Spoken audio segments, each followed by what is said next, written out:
Hi guys, कैसे हो आप सब? I hope you are doing great.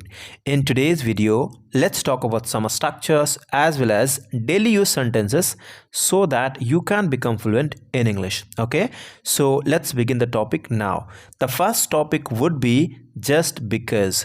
Just because मतलब सिर्फ इसलिए क्या होता है, कई बार हम कुछ बातें कहकर इस तरह से हम एम्फेसाइज करते हैं, इसलिए जस्ट बिकॉज को यूज़ करते हैं। इसका बनाने का स्ट्रक्चर होता है जस्ट बिकॉज, उसके बाद फर्स्ट सेंटेंस रखेंगे, उसके बाद डजंट मीन दैट या फिर इट डजंट मीन दैट भी कहते हैं, लेकिन सिंपली आप डजंट मीन दैट कहेंगे, that would be okay, alright. उसके बाद सेकंड सेंटेंस को रखेंगे, जैसे अगर आप कहते हैं सिर्फ इसलिए तुम मुझे पसंद हो, इसका ये मतलब नहीं कि तुम मेरा फ़ायदा उठाओगे। मतलब यहाँ पे क्या एम्फेसाइज कर रहे हैं, सिर्फ इसलिए कि मैं तुम्हें पसंद करता हूँ मतलब तुम मुझे पसंद हो, इसका यह मतलब नहीं कि तुम मेरा फ़ायदा उठाओगे, ऑलराइट। ये गलत है। अगर तुम मुझसे बात नहीं करना चाहते हो तो ठीक है। तो देखते हैं सेंटेंसेस इसका इंग्लिश में। Just because I like you doesn't mean that you will take advantage of me. This is wrong. If you do not want to communicate with me, that's okay. अगला सेंटेंस है ऐसा नहीं है सिर्फ इसलिए वह इंग्लिश बोलता है, इसका यह मतलब नहीं वो एजुकेटेड है। इंग्लिश तो हर कोई बोलता है, जाओ पता करो कि वो पढ़ा लिखा है या नहीं। अगर वो पढ़ा लिखा निकलता है तो हम उससे बात करेंगे, नहीं तो हम उसे छोड़ देंगे। सिंपल है, ठीक है। आप देख सकते हैं जैसे it's not like that just because he speaks English it doesn't mean that he is educated. Everyone speaks English, go come to know whether he is educated or not. If he turns out to be educated, we will talk to him or else we will let him go. Simple है, बस आप देख सकते हैं गौर से और समझ सकते हैं, एज इट इज़ ट्रांसलेट किया हुआ है। अगला सेंटेंस है सिर्फ इसलिए कि मैं आपका दोस्त हूँ, इसका ये मतलब नहीं कि मैं आपका हर बात से सहमत हो जाऊँ। Just because I'm your friend doesn't mean that I agree with your all the points. अगला सेंटेंस है सिर्फ इसलिए कि मैं तुम्हारा साथ काम नहीं करता, इसका ये मतलब नहीं कि मैं तुम्हारा दोस्त नहीं बन सकता। Just because I don't work with you it doesn't mean that या फिर doesn't mean that I can't be your friend. अगला सेंटेंस है सिर्फ इसलिए कि मुझे मीटिंग में नहीं बुलाया गया, इसका ये मतलब नहीं कि मुझे कोई टॉपिक पर बोलने नहीं आता। Just because I was not called in the meeting it doesn't mean that या फिर doesn't mean that I don't know how to speak on any topic. अगला स्ट्रक्चर है इट्स यूजलेस। इट्स यूजलेस बेकार है, व्यर्थ है, ओके। मतलब कोई काम का नहीं है, मतलब यूजलेस है तो हम बेकार है या फिर व्यर्थ कह सकते हैं, alright. It's useless to speak मतलब बोलना बेकार है। सिंपल है लेकिन प्रैक्टिस करना बहुत ज़रूरी है। Practice makes anybody perfect, right. तो आइए कुछ एग्जाम्पल्स देखते हैं। बीते हुए वक्त को सोचना व्यर्थ है मतलब बेकार है। आइए वर्तमान पर ध्यान देते हैं और एक बेहतर भविष्य का निर्माण करते हैं। तो कह सकते हैं it is useless to dwell on the past, let's focus on the present and build a better future. अगला सेंटेंस है कोशिश करने से पहले ही हार मान लेना बेकार है, व्यर्थ है। कोशिश करते रहो और तुम अंत में सफल हो जाओगे। It is useless to give up before you even try. Keep trying and you will eventually succeed. खुद की तुलना दूसरों से करना बेकार है। हर किसी की अपनी ताकत और कमजोरियां होती हैं। It is useless to compare yourself to others. Everyone has their own unique strengths and weaknesses. अगला सेंटेंस है चिंता मत करो, फिर से कोशिश करना बेकार नहीं है। Don't worry. Trying again is not useless. Trying again is not useless. जो सुनता नहीं उससे बहस करना बेकार है। तो कह सकते हैं it is useless to argue with someone who won't listen. Okay, ये मतलब सिचुएशन के हिसाब से आपको ट्रांसलेट किया हुआ मिल रहा है, ठीक है। जैसे इट इज़ यूजलेस मतलब बेकार है, आर्ग्यू करना किससे, किसी से जो नहीं सुनेगा, ऑलराइट। तो सेंस के हिसाब से आप ट्रांसलेट कर सकते हैं, नो वरीज। अगला स्ट्रक्चर है कीन टू या फिर कीन ऑन, उत्सुक बेकरार, ऑलराइट। बड़ा ही सिंपल है, सब्जेक्ट हेल्पिंग वर्ब वगैरह है तो लगाएंगे नहीं, तो कीन को ही आप चेंज करते रहेंगे, ओके। उसके बाद अगर टू लगाना है तो वर्ब की फर्स्ट फॉर्म, अगर कीन ऑन लगाना है तो वर्ब की फोर्थ फॉर्म प्लस ऑब्जेक्ट। जैसे मुझे बीच पर एक और दिन बिताने का मन नहीं है, कुछ अलग करते हैं। I am not keen on another day at the beach, let's do something different. अगला सेंटेंस है, मुझे इस हाइक के लिए बहुत उत्साहित हूँ। नज़ारे शानदार होने वाले हैं। आई am so keen on this hike, मतलब जो बढ़ोतरी होती है, हाइक मिलती है ना। आई am so keen on this hike, the views are going to be incredible. अगला सेंटेंस है, मुझे उस लोकल कुकिंग क्लास को ट्राई करने का मन है। क्या आपने किया है? I am keen on trying that local cooking class, have you done that? अगला स्ट्रक्चर है on the pretext of. On the pretext of का मतलब होता है के बहाने।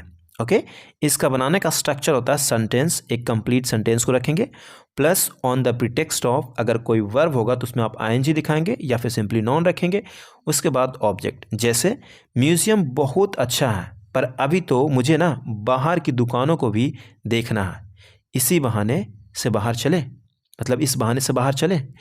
The museum is nice but I also want to explore the shops outside right now.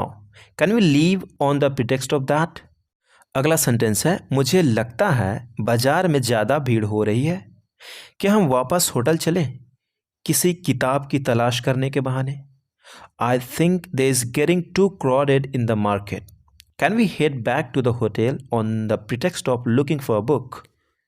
चाय बनाने के बहाने आप असल में उस व्यक्ति के साथ समय बिताना चाहते हैं। On the pretext of making tea you actually want to spend time with that person या विद द पर्सन। अगला स्ट्रक्चर है if that's the case. If that's the case का मतलब होता है अगर ऐसी बात है तो, या फिर अगर ऐसी बात है, ठीक है, उस जगह पे हम इफ़ दैट्स द केस उसके बाद कंप्लीट सेंटेंस को रखेंगे। जैसे ठीक है, अगर ऐसा है तो हम कोई दूसरा रास्ता ढूंढेंगे। Okay, if that's the case we will find another way. मुझे खुशी है कि आप ऐसा सोचते हैं। अगर ऐसा है तो मैं इसे और बेहतर बनाने की कोशिश करूँगा। I am glad you think so. If that's the case then I will try to make it even better. हाँ, अगर ऐसा है तो मैं निश्चित रूप से आपकी मदद करूँगा। Yes, if that's the case then I will definitely help you. अगर ऐसा है तो शायद हमें थोड़ा सा ब्रेक लेना चाहिए और फिर से कोशिश करनी चाहिए। If that's the case maybe we should take a short break and try again later. अगला स्ट्रक्चर है it may also be possible that, उसके बाद सेंटेंस को रखेंगे, मतलब ऐसा भी हो सकता है कि, जैसे ऐसा भी हो सकता है कि यह उसके लिए सही ना हो। It may also be possible that this is not right for him. ऐसा भी हो सकता है कि वह आए। It may also be possible that he comes. हम सोच रहे हैं कि इसके बारे में कुछ किया जा सकता है, लेकिन यह भी हो सकता है कि इसका कोई सरल हल ना हो। We are thinking that something can be done about it, but it may also be possible that there is no simple solution to it. ऐसा भी हो सकता है कि वे काम पर ना जाए। It may also be possible that they don't go to work. अगला स्ट्रक्चर है if this goes on.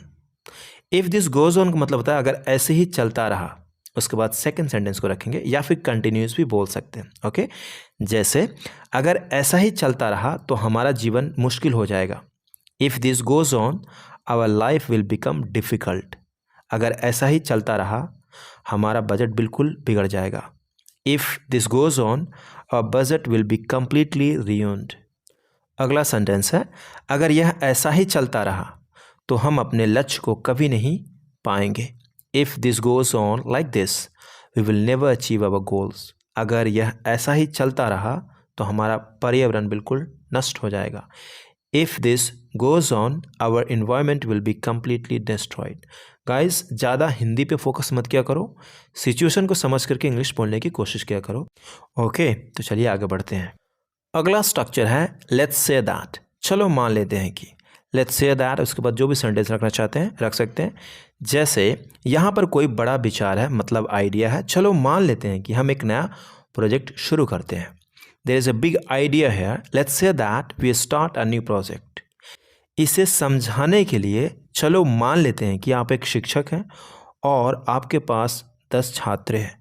To explain this let's say that you are teacher and you have 10 students. मान लो कि तुम लॉटरी जीत लेते हो तो तुम क्या करोगे? Let's say that you win the lottery, what would you do? चलो मान ले कि आपके पास अच्छा अवसर है, मतलब opportunity. Let's say that you have a great opportunity. अगला टॉपिक है एट एनी कॉस्ट, मतलब किसी भी कीमत पर, किसी भी कीमत पर, एट एनी कॉस्ट। ओके, किसी भी कीमत पर मैं उससे बात करूँगा। I will talk to her at any cost. किसी भी कीमत पर मैं वहाँ जाऊँगा। I will go there at any cost. किसी भी कीमत पर तुम्हें पास होना है। You have to pass at any cost. किसी भी कीमत पर हम उसे नहीं बुलाएंगे। We will not call him at any cost.